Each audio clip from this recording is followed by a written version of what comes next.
நம்ம நாதாக்கா சார்பாக பாத்திமா ஃபர்கான் அவர்களும் அரங்கத்திற்கு வந்துள்ளார். அவரை வரவேற்கிறோம். பாத்திமா, உங்களுடைய முதற்கட்ட கருத்து பதிவு.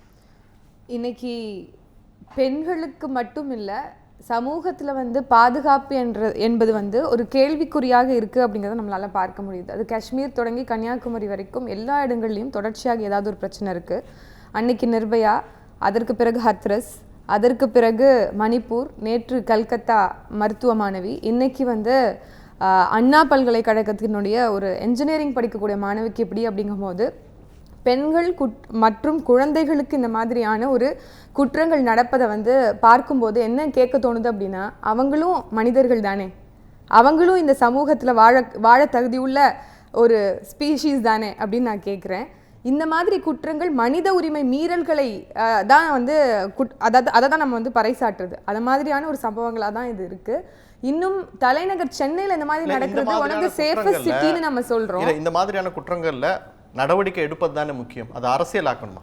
ஆமாம், இப்போது இந்த குற்றவாளியை பொறுத்த வரைக்கும் ஃபர்ஸ்ட் எஃப்ஐஆர் பிடிச்சி அதில் இன்வெஸ்டிகேட் பண்ணதில் ஒருத்தவர் பிடிச்சி வச்சுருக்காங்க, ஞானசேகரன் சொல்லி. இவர் ஒரு அரசியல் பின்புலத்தை வைத்து என்ன வேணாலும் செய்யலாம் அப்படிங்கிற மாதிரியான ஒரு மனநிலையை கொண்டவராகத்தான் இருக்க முடியும். ஏன் அப்படின்னா அவர் சைதை கிழக்கு தொகுதியை சார்ந்த ஒரு மாணவர் செயலாளர் அப்படிங்கிறது. எல்லா கட்சியில இருக்கவங்களும் தவறு செய்பவர்கள் எல்லா கட்சியிலையும் இருக்காங்க. ஆனா இன்னைக்கு சூழல் எப்படி இருக்கான்னா, திமுகவில் இருக்கவங்களுக்கு கொஞ்சம் கூடுதல் தைரியம் இருக்கு, என்ன தப்பு செஞ்சாலும் வெளியே வந்துடலாம் அப்படின்றாங்க. இல்ல, அரசியல் கட்சியோட பின்புலம் இருக்கு, அதனால நான் என்ன வேணாலும் செய்யலாம் அப்படிங்கிற இந்த மனநிலை இருக்குல்ல, இது ரொம்ப ரொம்ப ரொம்ப ஆபத்தானது. அதற்குத்தான் நீங்க பல இளைஞர்கள் மத்தியில அரசியல் பேசப்படுவதில்லை. இன்னும் அரசியல் என்றால் சாக்கடை அப்படின்னு நினைப்பதற்கு காரணமே இந்த மாதிரியான எண்ணங்கள் தான் அப்படிங்கிறது என்னை போன்ற ஆட்களுக்கான புரிதல். அப்படி இருக்கும்போது இன்னைக்கு இந்த மாதிரியான பிரச்சனைகள் வருது அப்படின்னா, அதுவும் அவர் ஒரு ஃபர்ஸ்ட் டைம் அஃபெண்டர் அப்படின்னா பரவாயில்லை. ஆனால் அவர் ஃபர்ஸ்ட் டைம் அஃபெண்டராக இல்லை, ஏற்கனவே அவர் மீது பல குற்றங்கள் இருக்குது, 15க்கும் மேற்பட்ட வழக்குகள் இருக்குது. ஏற்கனவே இதே அண்ணா பல்கலைக்கழகத்தில் இதே மாதிரி பெண்களுக்கு பல சீண்டல்களை கொடுத்துருக்கிறார். முதல்ல என்ன சொல்கிறாங்க அப்படின்னா, 85 விழுக்காடு குற்றங்கள் முதல்ல பதிவு செய்யவே படுறது இல்லையா, அதுல 15 விழுக்காடு எஞ்சி இருக்கிறவர்கள் போய் பதிவு செஞ்சாங்க அப்படின்னா